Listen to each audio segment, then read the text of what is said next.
Hi, my name is Ken Wray. I'm the mayor of the village of Sleepy Hollow. This is going to be the first in a series of periodic reports about what the mayor is doing, what the Board of Trustees are doing, and what's going on in our village.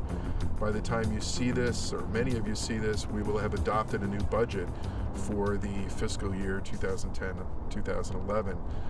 We're deep in negotiations right now with our General Motors partners here, and we've got a couple of other announcements that I think are important to us all right now. On the budget itself, I think it's important to note that 2 years ago we were able to put through a budget that had a 0% increase for homeowners. Last year we were able to keep it again down to a 1.5% increase, and this year we're looking to do the same kind of thing. It's of course very difficult. It's don't have to tell anybody, it's an incredibly difficult time economically. The whole country is hurting, and we're trying to be very, very cognizant of that as we look at what we're going to be doing in terms of spending in the coming year, and recognizing that a huge part of that comes out of you and your taxes that you pay to the village.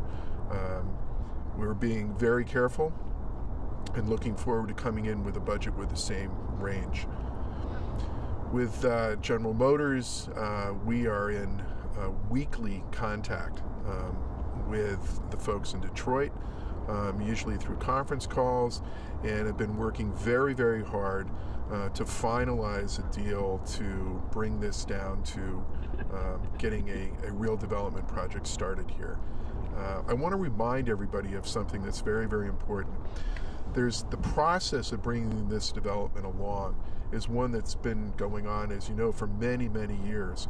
But what's important about that process is to remember that a large part of the deal, of the development itself, what's going to actually happen on this site, has already been set by previous board decisions. We're not in a position, we being this current board, are not in a position to go back and say we're going to do over, we're going to change what's been there. Between what has been covered in the FEIS and what was decided in the finding statement by a previous board, and then was subsequently confirmed by a court decision, means that there are a number, all of the major elements of this project are set. So it's over 1,100 units of housing. There'll be a new hotel. There's a certain amount of commercial space that's coming in. So those major components are there. So it's not the kind of thing that this board or even a subsequent board could come back and say, hey, we want to change it and do something else. There's been a lot of very interesting ideas that have been thrown out there, some somewhat fanciful and others much more realistic, but none of those things are going to be able to happen without going back to the very beginning of this project and starting all over again with a planning process. That is not something that I expect is going to happen. We are very close to finishing off an agreement with General Motors that will lead to a special permit, that will lead to ending the litigation between us and General Motors, and then moving on to developing the site. I believe that General Motors, once armed with a special permit, will actually move to sell the site and will not participate in an ongoing development of the site, but will go back to making cars and trucks, and we'll leave it to a developer who will then begin to build it out. Clearly, this is very important to the future of the village. It's the biggest development site in Westchester. It's the biggest one on the entire Hudson River. The site itself is actually larger than Battery Park City. I mean, this is going to be $1 billion development and will be huge for the future of the village.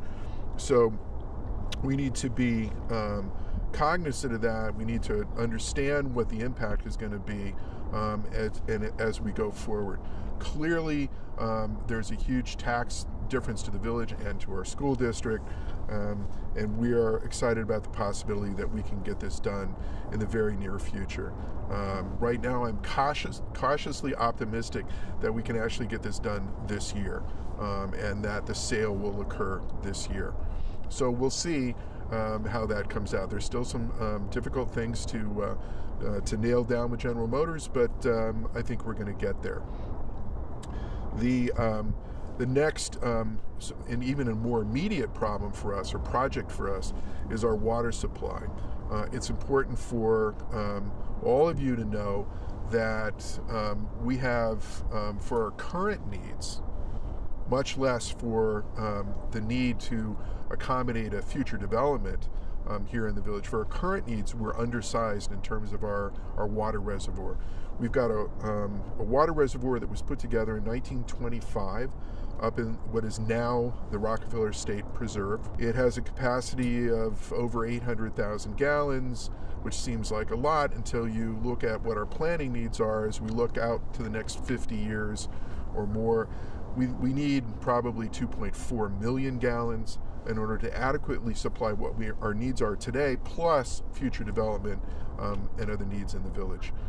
This is a critical issue for us, and we're working very hard to get that, get a new reservoir sited and then get into construction there.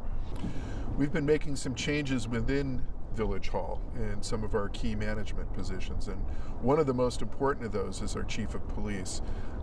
Just a few weeks ago, we brought on John Kopika, who had recently retired as the Chief of Police in Greenburgh, a guy with a huge amount of experience, very talented, very committed police officer, and he's our new Chief of Police and will be for the coming year. It's early, but so far I have to say we're very pleased with the work he's been doing, and I think it's something that has worked its way throughout our entire police department. We've got a lot of good men and women in our police department, and we're looking forward to the progressive moves that Chief Kopika is going to be able to make for us, and that's a real happy note for us. We're also looking forward to shortly opening our brand new senior citizen building right next to Barnard Park. This has been a long time coming. I'm not even sure how many years ago the thought first came up. It's really great to be in the position of knowing that we're about to open in just a few short weeks. The building looks fantastic. We know it's going to be a great facility for our seniors, and we're looking forward to getting people in there and getting some great programming underway. I look forward to talking to you again in the future.